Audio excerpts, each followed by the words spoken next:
हिंदी में यूपीएससी की तैयारी से संबंधित प्रोग्राम्स को देखने के लिए सब्सक्राइब करें स्टडी IQ IAS हिंदी। नमस्कार। अगर मैं आपसे कहूं कि अंटार्कटिका के एरिया में तापमान बीते वर्षों में 39 डिग्री सेल्सियस और अभी औसतन 10 डिग्री सेल्सियस की इसमें वृद्धि देखने को मिली, तो शायद जानकर आपको आश्चर्य हो। लेकिन आपका यह आश्चर्य तब और भी अधिक बढ़ जाएगा और चिंता में बदल जाएगा जब मैं आपसे यह कहूंगा कि भाई इस एरिया में हीट वेव जैसी कंडीशन दिखाई दे रही है। नो डाउट कि आने वाले समय में पूरी ह्यूमैनिटी के लिए एक बड़ा संकट है। यह कथन मेरा नहीं है, बेसिकली खबरों में दिख रहा और ज्यूरिक इंटरनेशनल के द्वारा प्रेषित अपनी रिपोर्ट में कहा गया, जिसमें दावा करा गया कि बीते वर्षों में तापमान 39 डिग्री सेल्सियस तक टच कर चुका है और अभी के समय इसमें on an average 10 degree Celsius की बढ़ोतरी देखी गई है। आइए सबसे पहले खबर पर नजर डालते हैं और फिर इसके विशेष कारणों पर चर्चा करेंगे।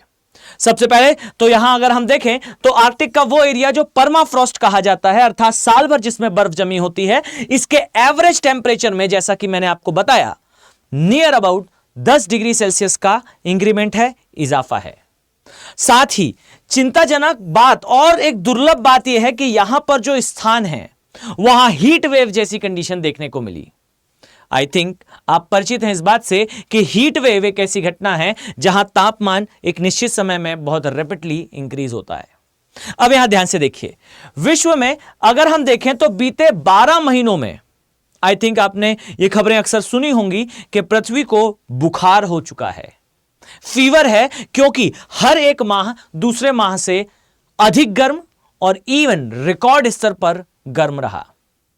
मैंने भी कई बार इसे कवर करा कि भाई यह माह इतने वर्षों का सबसे गर्म माह रहा और लगातार 12 महीने अंटार्कटिका के सबसे गर्म माह रहे। साथ ही यहां पर एक स्तर की जो चर्चा की जाती है, जो आज के समय हास्यात्मक इवेंट बन रहा है, जहां पर 1.5 डिग्री सेल्सियस के ब्रैकेट को यूएन के द्वारा बीते वर्षों में डिसाइड करा गया। आज के समय आप पाएंगे कि यह जो 1.5 डिग्री सेल्सियस का ब्रैकेट है, यह कब का पार हो चुका है। यानी कि जिन चीजों को आज हम किताबों में देख रहे हैं कि इस स्तर पर हमें पृथ्वी के बढ़ते हुए तापमान को रोकना है, शायद आपको पता हो, और अगर नहीं तो याद रखिए कि पूर्व औद्योगिक स्तर के 1.5 डिग्री सेल्सियस तक तापमान की वृद्धि को रोकने का जो सोपान डिसाइड करा गया था, स्टेप डिसाइड करा गया था यूएन के द्वारा, यह कब का आगे बढ़ चुका है, कब का हम इस स्टेप से आगे जा चुके हैं। यह एक खतरनाक स्थिति है। बीते 2 वर्षों में आप पाएंगे कि आर्टिकल में बताया गया 2022 की स्थिति को अगर मैं इंडिकेट करूं तो तापमान 39 डिग्री सेल्सियस तक बढ़ा है और इसके कारण रोम जितने आकार की बर्फ की चादर इस एरिया से हट चुकी है। कंसर्निंग है, सोच कर देखिए, यह सारा पानी सागरों में प्रवेश करने वाला है। अब आइए जरा चर्चा करते हैं इसके पीछे के प्रमुख कारणों के बारे में, अर्थात कौन से वो मेजर रीजंस हैं जिसने इस एरिया में इतनी रैपिडली टेंपरेचर इंक्रीज को इनिशिएट करा। तो सबसे पहले अगर मैं चर्चा करूं तो कहा जा रहा है कि जो बीते वर्षों में अल नीनो की कंडीशन रही, अर्थात जो नॉर्मल कंडीशंस हैं पैसिफिक ओशन में चलने वाली विंड की, इसके विपरीत कंडीशन को एल नीनो कहा जाता है और यह कंडीशंस बीते कुछ वर्षों में दिखाई दी। नो डाउट कि इस वर्ष ला नीना का वर्ष बनता हुआ दिख रहा है, लेकिन बीते वर्षों में जो एल नीनो की कंडीशन है, इसने कितना सीवियरली अर्थ को डैमेज करा है, इसका उदाहरण आपको अंटार्कटिका में देखने को मिलेगा। आई थिंक आप परिचित हैं इस बात से कि अधिकांश जो जलवायु शास्त्री हैं वो इस बात की पुष्टि करते हैं कि जलवायु परिवर्तन के कारण सबसे ड्रामेटिक और सबसे डिजास्टरस इफेक्ट हमें उष्णकटिबंधीय क्षेत्रों में, अर्थात जिस एरिया में भारत आता है, या फिर ध्रुवों के समीप रहने वाले देशों में अंटार्कटिका जैसे या आर्कटिक को सीमावर्ती क्षेत्रों से टच करने वाले देशों पर दिखने वाला है और उसका डाइवर्स इफेक्ट आई थिंक आपके सामने है। 10 डिग्री सेल्सियस का इंक्रीमेंट और 39 डिग्री सेल्सियस बीते वर्षों में। अब देखिए जरा इसके कारणों पर जब हम चर्चा करते हैं तो यहां एक घटना के बारे में खासकर ज्यूरिक इंटरनेशनल के द्वारा, स्विट्जरलैंड की जो है वो रिसर्च के द्वारा, और साथ ही बीते कुछ वर्षों में आई खबरों के द्वारा भी आप समझ सकते हैं। यहां पीछे दिए हुए जरा इस आर्टिकल को देखें। कारण सिर्फ लिमिटेड नहीं है, यहां इस बात को समझिएगा कि अंटार्कटिका के एरिया में ये जो तापमान का बढ़ना है, इसके लिए no doubt global warming and climate change एक बड़ा फैक्टर है। साथ ही कुछ अदर घटक भी हैं, कुछ अन्य कारक भी हैं जो इस क्षेत्र के तापमान को बढ़ा रहे हैं। आज से कुछ समय पहले, जहां तक मुझे याद है, यह खबर प्रेषित हुई थी जहां कहा गया कि unusual temperature increase near to stratosphere. Stratosphere के आसपास का तापमान तेजी से बढ़ा है, अर्थात एक ऐसा स्थान जो हमारे वायुमंडल के ऊपरी भाग में पाया जाता है, उस स्थान पर हमें तापमान बढ़ता हुआ दिखाई दिया। आपने इस मंडल को समताप मंडल के नाम से आवश्यक रूप से पढ़ा होगा। यह दक्षिणी जो हिस्सा है समताप मंडल का, यहां पर अनयूजुअल हीटिंग देखने को मिली। असामान्य तरीके से यह हिस्सा गर्म था और कहीं ना कहीं वैज्ञानिकों का यह कहना है कि इस हीटिंग का भी एक बड़ा इफेक्ट हमें देखने को मिला है अभी अंटार्कटिका पर। बड़ा इवेंट है, कुछ वैज्ञानिक कारण हैं और इन वैज्ञानिक कारणों से जुड़ा हुआ एक मानवीय दृश्य यह है कि इस एरिया की हीटिंग, याद रखिए कि पृथ्वी में कोई भी क्षेत्र अगर चेंजेस से गुजरता है तो इसका इंपैक्ट आपको हर एक स्थान पर देखने को मिलता है।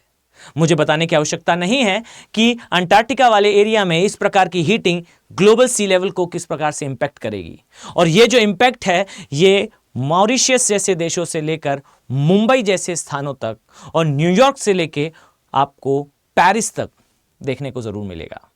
और ये जो इंक्रीमेंट है इसे कंट्रोल करा जा सकता है। स्लाइड चेंजेस आपकी दिनचर्या में ये कहीं ना कहीं बड़ा इंपैक्ट लाते हैं। Avoid using single use plastic से लेकर अगर हम केवल इतना करें कि वर्ष में 2 पेड़ भी लगाएं तो शायद इन स्थितियों को अवॉइड करा जा सकता है। एग्जाम पॉइंट ऑफ व्यू से आपके लिए जानना जरूरी है कि कैसे ट्रोपोस्फियर की हीटिंग होती है और किस प्रकार से अंटार्कटिका के एरिया में यह अनयूजुअल हीटिंग हमें इंपैक्ट करती है। आई थिंक आपके लिए वीडियो जरूर इंफॉर्मेटिव है। साथ ही आपके लिए एक और मेजर अनाउंसमेंट है बेसिकली इस बारे में कि स्टडी IQ के जो P2I बैचेस हैं, specially in a form of प्रतिज्ञा बैचेस, इन बैचेस की लास्ट डेट आ चुकी है। ध्यान दीजिए, ये टेक्निकली फ्री बैचेस हैं।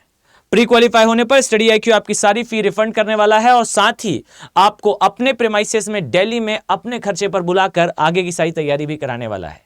इन बैचेस में आपको 1-to-1 मेंटरशिप प्रोवाइड करी जाएगी, 18 किताबों का सेट होगा, डेली 3 आवर की लाइव क्लासेस होंगी और इन क्लासेस के माध्यम से आपके प्री और मेंस के सिलेबस को आप घर बैठे कवर कर सकते हैं।